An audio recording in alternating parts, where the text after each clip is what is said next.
সকালবেলা বাইরের কাজ সেরে একদম স্নান করে আমি রান্নাঘরে ঢুকলাম। তবে হ্যাঁ, এটা কিন্তু আমি নই। যে সবুজ নাইটি দেখতে পাচ্ছ বিস্কুটের গুঁড়ো ঢালছে, ওটা আমার ননদ রানী। আসলে আমি চা করব বলে রান্নাঘরে ঢুকেছিলাম, কিন্তু দেখি ও অলরেডি চা বসিয়ে দিয়েছে। আসলে বাইরের কাজগুলো সেরে একদম স্নান করেছি তো বেশ বেলা হয়ে গেছে, যার জন্য ও আর দেরি করেনি, ভাবলো যে চাটা বসিয়ে দিই, বৌদি যখন আসবে তখন অন্য কাজ করবে, সেই ভেবেই ও চা বসিয়ে দিয়েছে।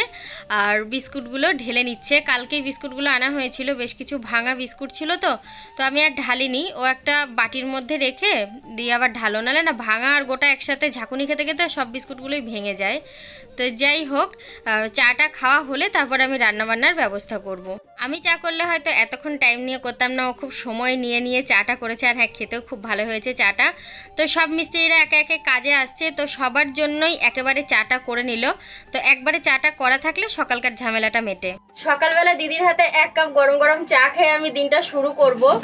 আর আমি তোমাদেরকে বলবো আজকের ভিডিওটা পুরোটা দেখো। আজকের ভিডিওটার যে বিষয়টা সম্পূর্ণ আলাদা, এইটুকুনি বলতে পারি। আজকে আমাদের ছেলে বিয়ে করে বউ নিয়ে আসবে, এর মধ্যে কোনো রকম অন্য কোনো ব্যাপার নেই, কিন্তু যে এইটা বলছি মানেটা অন্য দাঁড়াবে, একদমই না। ছেলে আসবে নতুন বউ নিয়ে, তাই তো দিদি? একটু আসতে বেলা হবে, 11:30 12টা বেজে যাবে। তো আমরা আগে ঝটপট করে রান্নাটা সারি। তাড়াতাড়ি যদি রান্নাই না সারি তাহলে নতুন বউর সাথে গল্পটা কি করে হবে? আর যা চায়ে যা নাড়ছে না, ও নেড়ে নেড়ে কখন দেবে ভগবান জানে। আসতে গেলে তো সকাল সকালই আসতে হয়, আর আমার একটা মাত্র তাই ওর ডাকছি সারাই দিচ্ছে না। তোমার মুখটা দেখে তাই মনে হচ্ছে তুমি ঘুম থেকেই উঠে আসলে। কাজে যাচ্ছে এখন, আর ও যাচ্ছে, আমি ডাক্তারবাবু ডাক্তারবাবু করে ডেকেই যাচ্ছি, আর ডাক্তারবাবু সোজা ওইদিকে চলে গেল ওর দিদির কাছে। দুপুরের জন্য সবজি কাটা চলছে। তো আজকে হবে মুগের ডাল, 5 তরকারি আর মাংস। তো 5 তরকারির জন্য আমি গতকালকে বিকেলের দিকে বাজার করে রেখেছিলাম। তো বাড়ির কাছে সবজিওয়ালা এসেছিল, অনেক রকমের সবজি নিয়ে নিয়েছিলাম। সকালের রান্না তো কমপ্লিট করলাম, কিন্তু কে কখন খায় এবার দেখি। ভাত চচ্চড়ি হয়ে গেছে, ডিম সিদ্ধ বসিয়ে দিয়েছি অন্যদিকে। ওকে বললাম ও গেলে সেলুনে, বললে সেলুন থেকে এসে খাবো। দেখি আমার ননদকে দিয়ে দিই, মা গেছে বাজারে, আসুক তারপরে খাবে। তো চলো ঝটপট খাওয়া দাওয়া সেরে নিই। আজকে কিন্তু মাও চলে এসেছে উনুন ধারে।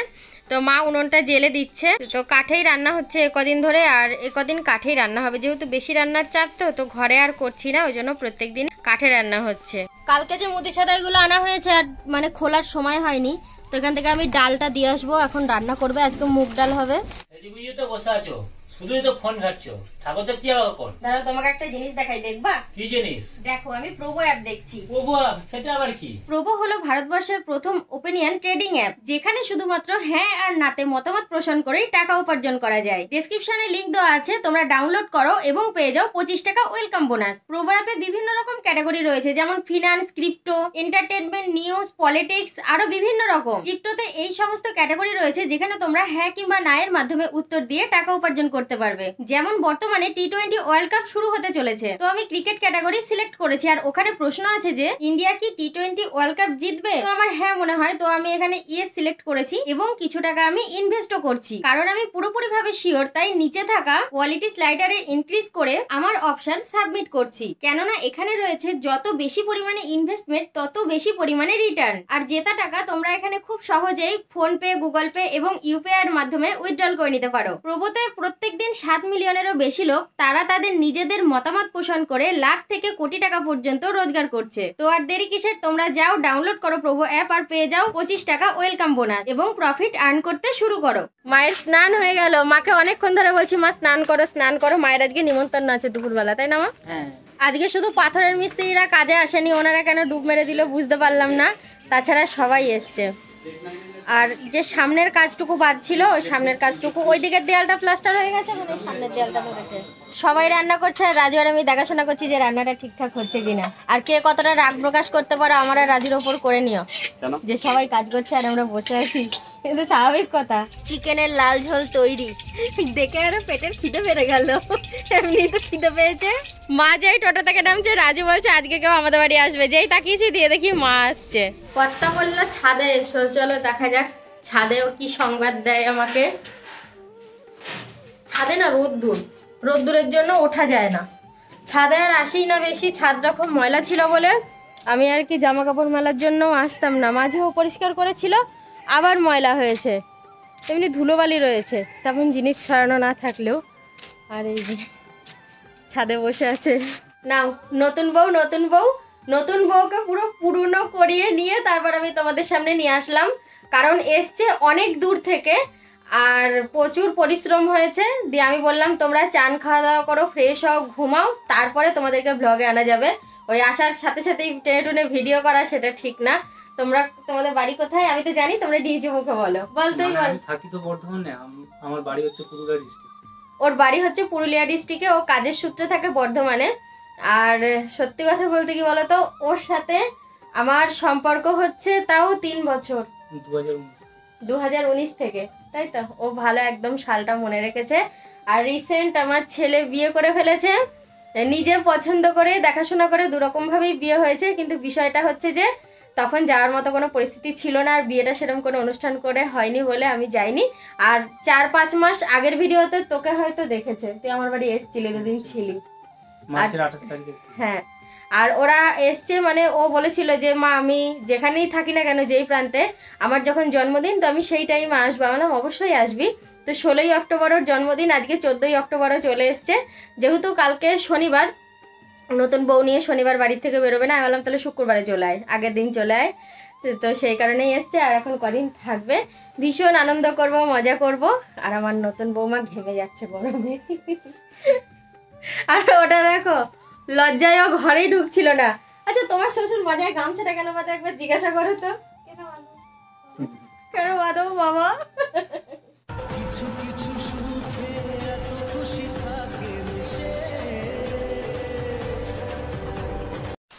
চলে এসো। সৈনী দেখো, সৈনী আন্টি নিল। ও 3 দিন পর আবার আসলো। বড় মামার বাড়ি থেকে আসা হচ্ছে না। আর চিনতে পারছিস এ দুটো কে হয়? এদিকে আয়, কে হয় বল? মনে আছে দাদাটাকে তোর? মনে আছে আমাদের বাড়ি এসেছিল? আর ওটা হচ্ছে বৌদি। বৌদি লজ্জা পাচ্ছে, ও লজ্জা পাচ্ছে। হ্যাঁ, ওর আমার কোনো খোঁজ নাই। খোঁজ নিসনি কেন? দাদাটা বলছে আমি যখন গেলাম তখন বলছে আবার আসবো। হ্যাঁ, না ও যারা আসে সবার সাথেই কথা বলে। দাদাটা কি এনেছে দেখো, দেখ এখানে আনিয়ে দেখ, এনে এনে দাদাকে দিবি, তুই খাবি, ঠিক আছে? আর রাজুকেও দিবি। মা বলতে পারবো, একটা মা আমি একটা মা, ঠিক আছে? দিদিমা বলতে পারবো। আর ইনি এত লেট করলেন কেন বৌমা দেখতে? বৌমা আমি জানি না বৌমা এসছে, মাসি এখন ফোনে কথা শুনে। তোমার নাম্বার আমার কাছে নেই, স্যামসাং এর ফোনটা খারাপ হয়ে গেছে, ওই ফোনে নাম্বার ছিল না। বসো। বলবো নাকি শুনতে দেবো, শুনতে দেবো। এই তাহলে আসলে কি জন্য? আমি ঘুম ভালো করছি। আমি যখন আমার বাড়িতে ঘুরতে, আমি আমার ছেলে বৌমাকে দেখতে এসছি। তা এত শর্ট টাইমে কেন? এত সাতটাই আমার কাজ বুঝতে আসতে হবে। এখন আমার সাথে একটা মেলা আছে। এই সন্ধ্যা হয়ে গেছে বলছে ছাদে এখনো মেলা আছে। সারাদিন কি ধোয়া ছড়াচ্ছিলে? আচ্ছা আচ্ছা, কাজের চাপ ছিল। তাহলে বৌমার সাথে গল্প করবা একটু, সময় নিয়ে। আমার সময় নেই, আমি আমার বাড়ি যাবে। আসবা তাহলে, ও আছে দুদিন। দেখো ও দেখো গল্প হয়েছে, পুলিশ সঙ্গে ফোন নিয়ে বলছে আসবে। পুচকিটা এ বলছি যে ই করবা, আসবা, ও আছে দুদিন। আসবে। এসো। গেলাম, টাটা। ছেলে বৌমা গেলে একটু পাশের ঘরে সবার সাথে বসে গল্প করছে, পিসি ঠাকুমা সবার সাথে।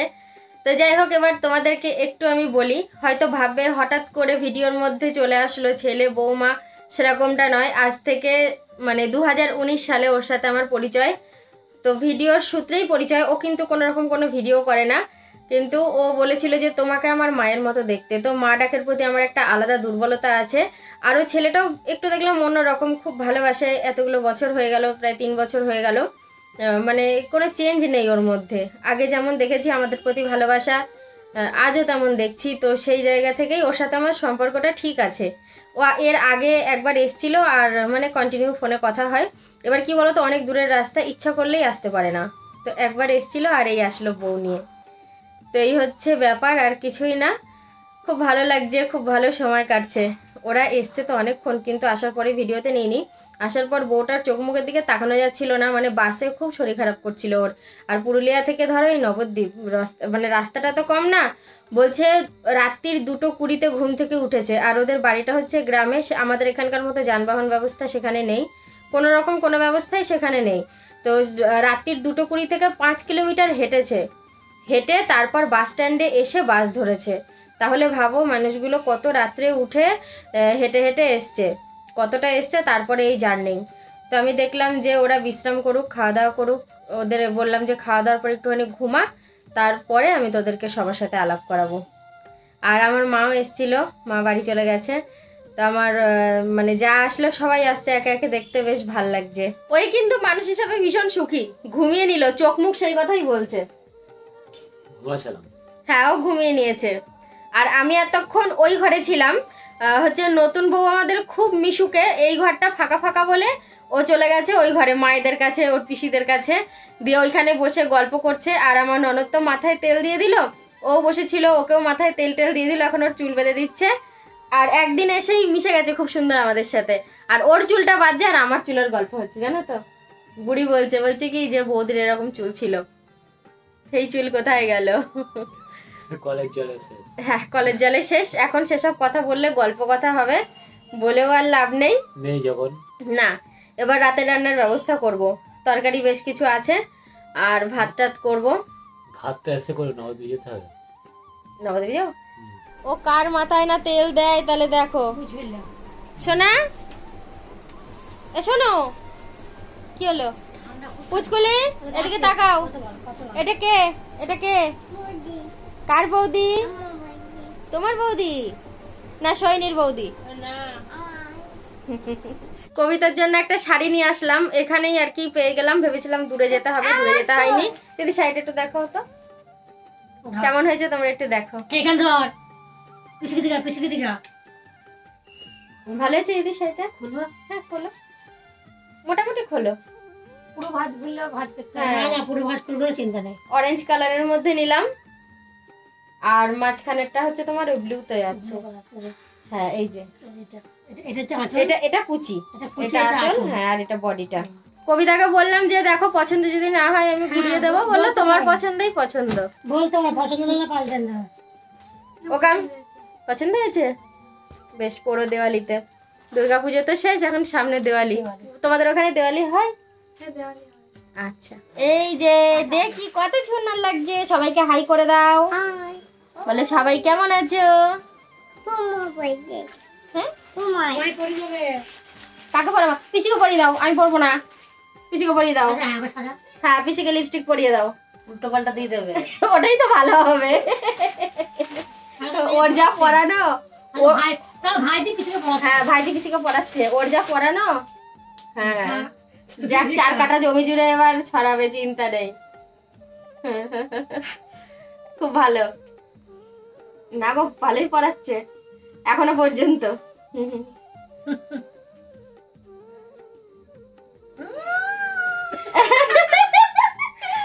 রং ঘর রং চলছে এখন। এদিকে তাকাও দিদি, ঘর রং চলছে, দেয়াল প্লাস্টার করছে পিসি। সবাই হাসছে ওর কীর্তি দেখে। হয়ে গেছে, পিসিকে যা পড়িয়ে দিয়ে যার কথা বলতে পারবে না। নতুন বউ আর পিস শাশুড়ি, যাক কালকে যে মানে দোকান সদাইগুলো এনেছিলাম সেগুলো গোছ করে রাখছে দুজনে মিলে বসে। আর আমি ওখানে ভাতের হাঁড়িটা বসালাম, যেহেতু কাঠে রান্না হয়েছে তো ওই জন্য হাঁড়ির পিছনটা কালো আর কি। সৈনি কি খাচ্ছ? সন্ধ্যাবেলার মুড়ি আসলো এখন, তো কটা বাজে কি জানি। সৈনি ঘড়িটা দেখায় কটা বাজে, সবাইকে বলে দে।